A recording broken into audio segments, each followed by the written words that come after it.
آسان درس قرآن نحمده ونصلي ونسلم على رسوله الكريم اما بعد فاعوذ بالله من الشیطان الرجیم بسم اللہ الرحمن الرحیم ام آتیناہم کتابا من قبلہ فہم بہ مستمسکون، یا کیا اس سے پہلے ہم نے انہیں کوئی کتاب دی ہے جسے وہ مضبوطی سے تھامے ہوئے ہیں۔ اللہ رب العالمین نے ارشاد فرمایا، یعنی کیا فرشتوں کی عبادت میں اللہ کی رضا سمجھنے والوں کو ہم نے رسول کریم صلی اللہ علیہ وسلم پر نازل ہونے والے قرآن سے پہلے کوئی کتاب دی ہے جسے وہ مضبوطی سے تھامے ہوئے ہیں، اور اس میں انہیں غیر خدا کی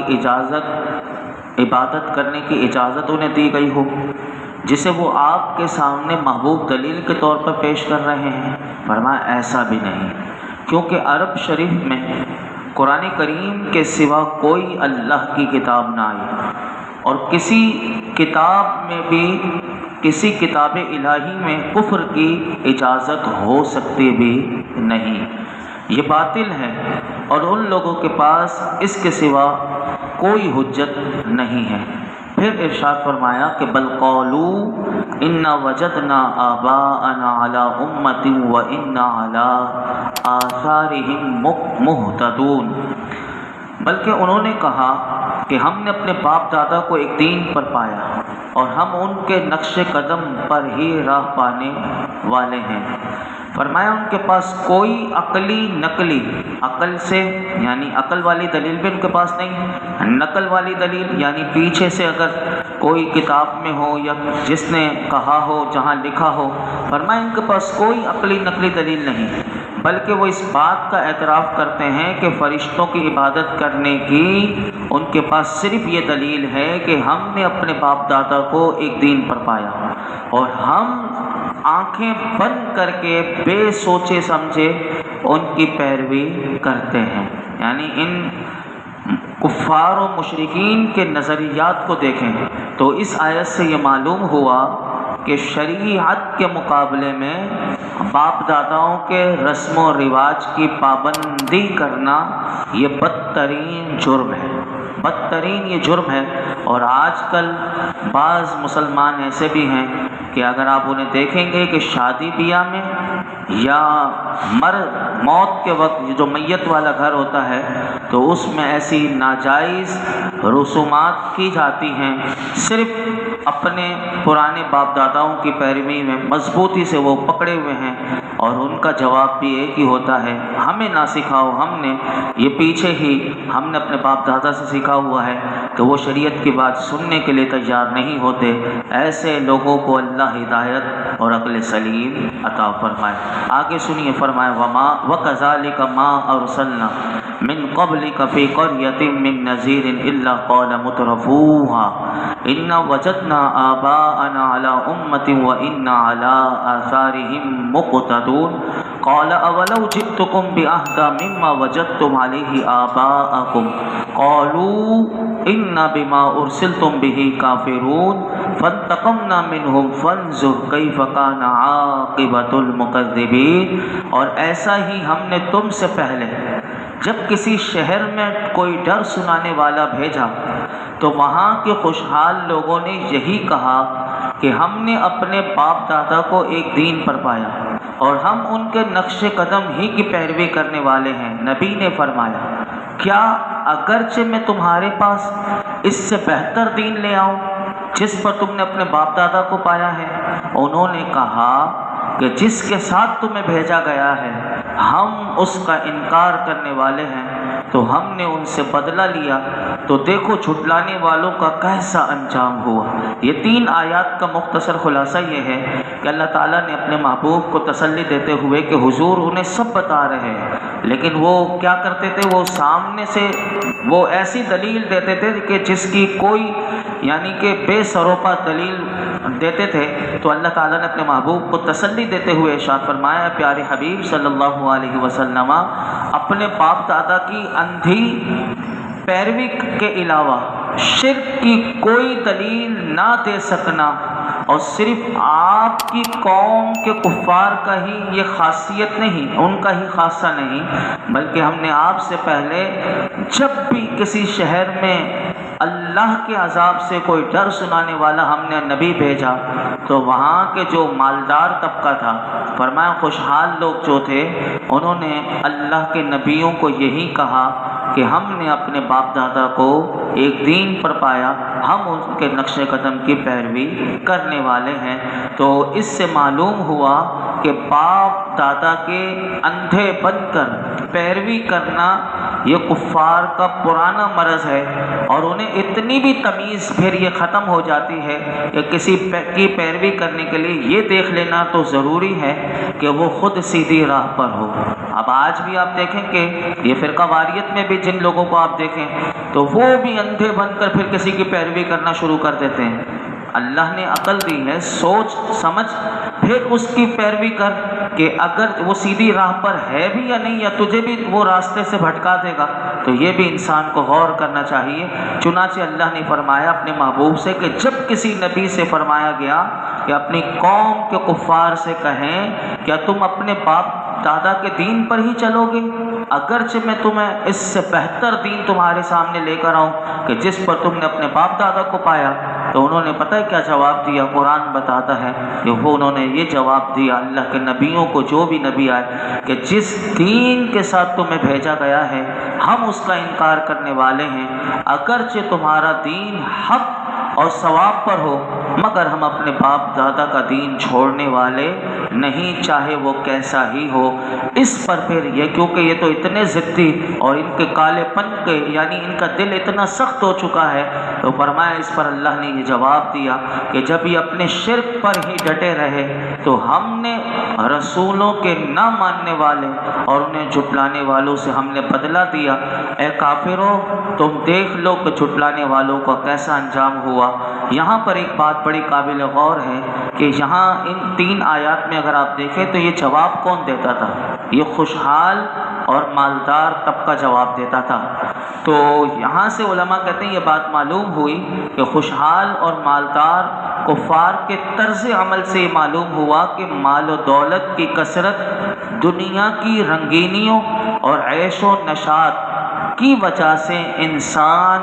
اپنی آخرت کے معاملے میں غفلت کا شکار ہو جاتا ہے۔ آج بھی آپ دیکھ لیں جن کا کاروبار بزنس چل رہا ہے، چلتا رہتا ہے لیکن وہ آتے ہی نہیں اپنی آخرت کی طرف، اور وہ دنیا سے چلے جاتے ہیں۔ ابھی بھی میں نام نہیں لوں گا، لیکن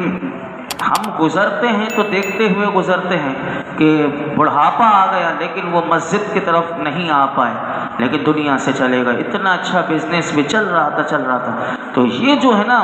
یہ تو اللہ تعالیٰ نے کافروں کا بتایا کہ ان کا طرز عمل کے مال و دولت کی کثرت، دنیا کی رنگینیاں، عیش و نشاط کی وجہ سے اکثر یہی ہوتا ہے کہ انسان اپنی آخرت کے معاملے میں غفلت کا شکار ہوتا ہے، اور اس کی نگاہوں میں اللہ کے نیک بندوں کی وقت اور اہمیت کم ہو جاتی ہے۔ ایک حدیث پاک سنیے کہ اس حدیث پاک میں آپ کو کیا پتہ چلے گا، بڑا غور سے سنیے گا۔ حدیث پاک حضرت عبداللہ بن مسعود رضی اللہ تعالیٰ عنہ سے روایت ہے کہ نبی کریم صلی اللہ علیہ وسلم نے ارشاد فرمایا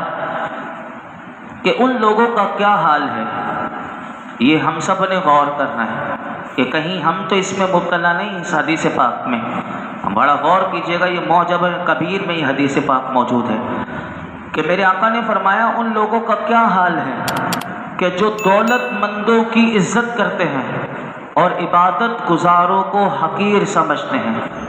قرآن پاک کی آیات پر تو عمل کرتے ہیں لیکن جو ان کی خواہشات کے موافق ہوں، لیکن خواہشات کے موافق اگر نہیں ہیں وہ آیات، تو میرے آقا فرماتے ہیں خواہشات کے خلاف جو آیتیں ہیں اسے چھوڑ دیتے ہیں۔ تو اس صورت میں وہ قرآن کی بعض آیتوں پر ایمان لاتے ہیں اور بعض آیتوں کا انکار کرتے ہیں،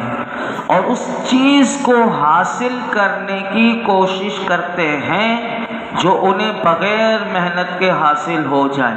اور وہ ان کی تقدیر اور ان کے حصے کا رزق ہے۔ اب دیکھ لیجئے اس میں کیا بات ہے، ابھی آگے حدیث پاک مکمل کر کے میں بات بتا رہا ہوں آپ کو۔ فرمایا جب کہ اس چیز کو حاصل کرنے کی کوشش نہیں کرتے کہ جس میں محنت کرنی پڑتی ہے۔ اب وہ کون سی چیز ہے؟ وہ آخرت کی کوشش ہے، وہ اپنی قبر کی بہتری کی فکر ہے۔ لیکن میرے آقا نے فرمایا کہ جو رزق اور جو تقدیر اللہ نے لکھ دی ہے اس کے لیے انسان سب سے زیادہ کوشش کر رہا ہے۔ تو یہی ہم دیکھتے ہیں کہ اس کے لیے سب سے زیادہ کوشش کی جا رہی ہے، لیکن جس مغفرت کو پانے کے لیے، جس اللہ کی رضا کو پانے کے لیے ہمیں کوشش زیادہ کرنی چاہیے، لیکن اس کے لیے انسان غفلت کا شکار نظر آتا ہے۔ اللہ تعالی ہم سب کو مال کے وبال سے بچائے۔ مال بری چیز نہیں، لیکن جو اس کے ساتھ وبال آتا ہے اللہ اس وبال سے ہم سب کی حفاظت فرمائے۔ آگے ارشاد فرمایا وَإِذْ قَالَ إِبْرَاهِيمُ لِأَبِيهِ وَقَوْمِهِ إِنَّنِي بَرَاءٌ مِّمَّا تَعْبُدُونَ إِلَّا الَّذِي فَطَرَنِي فَإِنَّهُ سَيَهْدِينِ۔ اور جب ابراہیم نے اپنے باپ اور اپنی قوم سے فرمایا میں تمہارے معبودوں سے بیزار ہوں مگر وہ جس نے مجھے پیدا کیا تو ضرور وہ جلد مجھے راستہ دکھائے گا۔ اس سے پہلی آیات میں کفار کے بارے میں بیان ہوا کہ ان کے پاس اپنے شرک کے جواز کی دلیل صرف آباء و اجداد کی پیروی تھی، اور اس آیت سے اہل عرب کے جد اعلیٰ حضرت ابراہیم علیہ السلام کے حالات بیان کیے گئے کہ انہوں نے اللہ کے سوا سب جھوٹے معبودوں کی عبادت کرنے سے انکار کر دیا۔ وہ اللہ کی وحدانیت اور صرف اسی کی عبادت پر قائم رہے تاکہ اہل عرب اپنے جد اعلیٰ کے دین کی طرف لوٹ آئیں، کیونکہ حضرت ابراہیم علیہ السلام ان کے آبا میں سب سے زیادہ معزز ہیں، اور وہ سارے جو کفار تھے وہ ان سے محبت کرتے تھے کہ جس طرح انہوں نے بتوں کی عبادت کرنے میں اپنے آبا کی پیروی نہیں کی تو اسی طرح انہیں بھی چاہیے کہ وہ بت پرستی کرنے میں اپنے قریبی آبا و اجداد کی پیروی چھوڑ دینے میں حضرت ابراہیم کی پیروی کریں اور دین حق کی اتباع کرنے کی طرف لوٹ آئیں۔ دیکھیے کیسا قرآن ہے، کیسے انہیں کس انداز سے سمجھایا جا رہا ہے۔ تو اب ان آیات کا، دو آیات کا مختصر خلاصہ یہ بنا کہ اے حبیب جو کفار اپنے آباء و اجداد کی پیروی پر اڑے ہوئے ہیں انہیں وہ وقت یاد دلائیں کہ جب ان کے جد اعلیٰ حضرت ابراہیم نے آگ سے نکلنے کے بعد بت پرستی سے بیزاری کا اظہار کرتے ہوئے اپنے عرفی باپ جس کو چاچا کہتے ہیں یعنی آزر سے اور اپنی قوم سے آپ نے اس وقت فرمایا تھا کہ میں تمہارے معبودوں سے بیزار ہوں، کہ جن کو آپ نے توڑ دیا تھا، یہ پیچھے آپ سن چکے ہیں کہ ان کے سارے معبودوں کو توڑ دیا تھا، ان کے لیے بڑی آگ تیار کی گئی، پھر آگ سے اللہ نے انہیں سلامتی کے ساتھ جب نکالا تو فرمایا اس وقت انہوں نے کیا کہا تھا، اس وقت اس جملے کو یاد کرو، انہوں نے کہا تھا میں تمہارے معبودوں سے بیزار ہوں اور میں صرف اس کی عبادت کرتا ہوں کہ جس نے مجھے پیدا کیا تو ضرور وہ جلد مجھے میری ہجرت گاہ کی طرف راستہ دکھائے گا جہاں جا کر میں اپنے رب کی عبادت کر سکوں گا۔ اور پھر آپ نے وہ جگہ چھوڑ دی تھی اور آپ ملک شام کی طرف تشریف لے گئے تھے، تو یہ ہے۔ اور پھر آگے کی حضرت ابراہیم علیہ السلام کا وہ قصہ آئے گا کہ جس کے ذریعے انہیں ہدایت کی طرف دعوت دی گئی۔ اللہ رب العالمین ہم سب کو قرآن حکیم کا نور اور اس کا فیضان عطا فرمائے، اور ہر قسم کی گمراہی اور بدبختی سے اللہ ہمیں محفوظ فرمائے، ہماری نسلوں کو اللہ گمراہی سے بچائے اور بدبختی سے، بے ادبی سے، گستاخی سے اللہ ہمیں محفوظ فرمائے، ہماری نسلوں کو محفوظ فرمائے۔ الحمدللہ رب العالمین والصلاة والسلام علی سید الانبیاء والمرسلین وعلی آلہ واصحابہ اجمعین۔ یا اللہ پاک جو کچھ سنا اس میں کوئی غلطی کوتاہی معاف فرما، اپنی بارگاہ میں قبول فرما، ہمارے تمام صغیر کبیرہ گناہ معاف فرما، ہمارے والدین کی ساری امت مسلمہ کی بے حساب مغفرت فرما، قرآن کا نور اور اس کا فیضان عطا فرما، فہم قرآن کی دولت سے نواز دے، تدبر قرآن کی دولت دے دے، اے اللہ تفکر قرآن کی دولت عطا فرما، ہماری فکر کو پرواز دے دے، غور و فکر کی صلاحیت دے دے، علم نافع عطا فرما، علم نافع عطا فرما، ہمارے اندر جتنی جہالت ہے، خرابیاں ہیں، برائیاں ہیں، بدعمالیاں ہیں، بد کرداریاں ہیں، کہ اللہ قرآن پاک کی برکت سے